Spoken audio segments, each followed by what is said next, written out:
샬롬, 말씀과 함께 이제 누가복음 묵상의 마지막 날입니다. 우리 기도하고 시작해 볼까요? 사랑하는 주님, 누가복음을 묵상을 시작하고 이 마지막 날까지 우리가 묵상에 함께 할 수 있게 해주셔서 감사합니다. 오늘도 부활하신 예수님을 통한 귀한 은혜가 우리 가운데 있기를 원합니다. 예수님의 이름으로 기도합니다. 아멘. 아멘.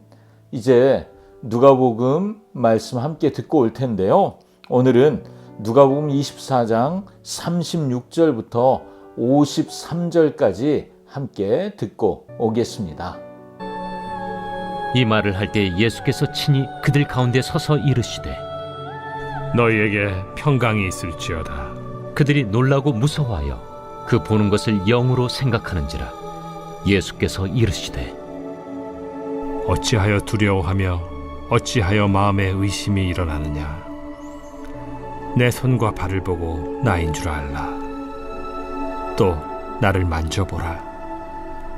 영은 살과 뼈가 없으되 너희 보는 바와 같이 나는 있느니라.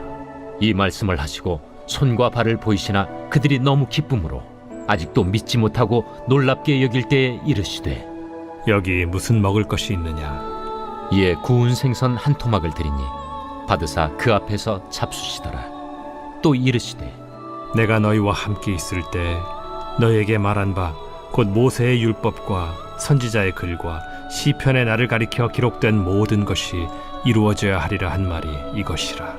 이에 그들의 마음을 열어 성경을 깨닫게 하시고 이같이 그리스도가 고난을 받고 제3일에 죽은 자 가운데서 살아날 것과 또 그의 이름으로 죄 사함을 받게 하는 회개가 예루살렘에서 시작하여 모든 족속에게 전파될 것이 기록되었으니 너희는 이 모든 일의 증인이라. 볼지어다, 내가 내 아버지께서 약속하신 것을 너희에게 보내리니 너희는 위로부터 능력으로 입혀질 때까지 이 성에 머물라. 예수께서 그들을 데리고 베다니 앞까지 나가사 손을 들어 그들에게 축복하시더니 축복하실 때 그들을 떠나 하늘로 올려지시니 그들이 그에게 경배하고 큰 기쁨으로 예루살렘에 돌아가 늘 성전에서 하나님을 찬송하니라. 아멘. 누가복음의 마지막 장면은 부활하신 예수님이 제자들과 함께 시간을 보내시는 그런 이야기입니다. 부활하신 예수님이 제자들과 함께 시간을 보내며 가장 강조하는 것은 무엇이냐 하면 예수님의 부활이 육체적인 부활이라는 것을 강조하고 있는 것을 봅니다. 먼저 예수님이 제자들이 있는 곳에 찾아오시죠. 그리고 제자들은 예수님을 육체는 죽었지만 영으로 부활하신 것으로 이해를 하는 것 같아요. 그래서 예수님이 굳이 손을 봐라, 발을 봐라, 내 몸을 봐라 라고 말씀하시죠. 그리고 부활을 믿으라고 하시는 거예요. 손과 발을 보여줘도 여전히 믿지 못하는 제자들. 그래서 예수님은 생선을 받아 식사까지 하시며 제자들에게 예수님의 완전한 육체적인 부활을 보여주십니다. 왜 이런 일을 예수님이 하실까요? 앞으로 제자들은 부활의 증인으로 살아갈 사람들입니다. 그런 제자들이 자기들도 믿지 못하는 것을 다른 사람들에게 전한다. 이건 말이 안 되잖아요. 예수님은 그들이 부활을 믿을 수 있도록 하나씩 지금 확인시켜 주고 계시는 거죠. 예수님의 부활은 육체가 없는 영적인 부활을 의미하는 것이 아니라는 거예요. 예수님의 부활은 몸의 부활이고 그리고 시장함, 그 배고픔을 느끼고 음식을 드실 만큼 완전한 육체적 부활이라는 것을 예수님이 제자들 눈앞에서 보여주십니다. 눈으로 보고 있어요. 그래서 예수님이 살아나신 것이 사실이구나 알아요. 그런데 이상하게 믿어지지 않는 거예요. 들어서 알고 눈으로 보는데 사실인 걸 알겠는데 믿어지지 않는 것, 그걸 주님이 아시는 거죠. 그래서 45절부터 예수님은 성경을 인용해서 예수 그리스도의 부활의 의미를 설명해 주기 시작하십니다. 성경을 해석해 주시는 거죠. 성경이 말하는 것은 그리스도가 죽은 자 가운데서 3일 만에 다시 살아나는 것, 그것을 뛰어넘습니다.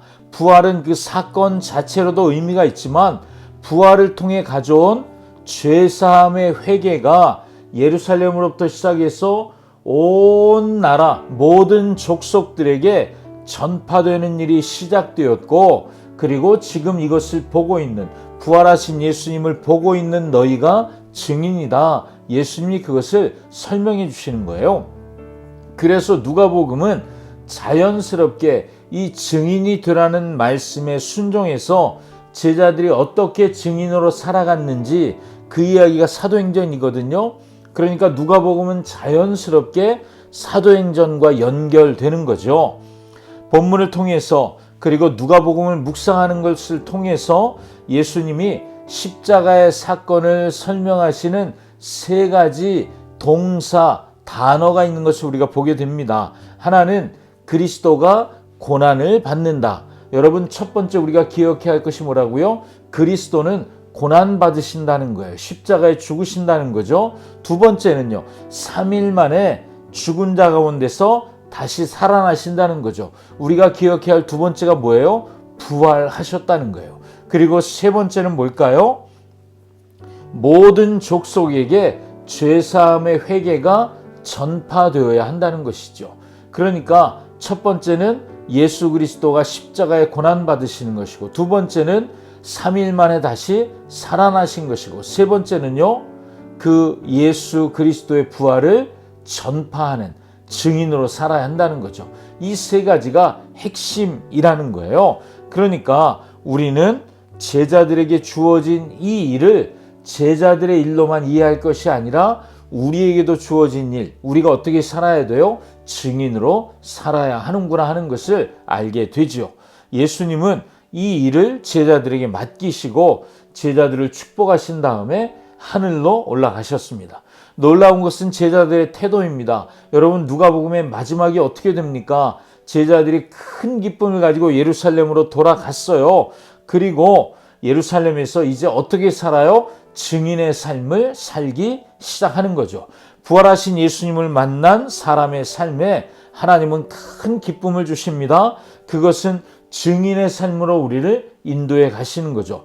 누가복음 묵상을 마치면서 나를 증인으로 부르신 주님을 기억하며 그 주님의 인도하심 가운데 순종하는 것, 우리가 표현해 왔던 말씀에 반응하는 삶을 사는 것, 그것이 증인으로 살아가는 가장 좋은 태도인 것을 오늘 우리가 다시 한번 확인하게 됩니다. 저도 여러분도 예수 그리스도의 부활의 증인으로 살라고 하신 그 말씀에 반응하며 살아가는 그런 증인의 삶을 살게 되길 원합니다.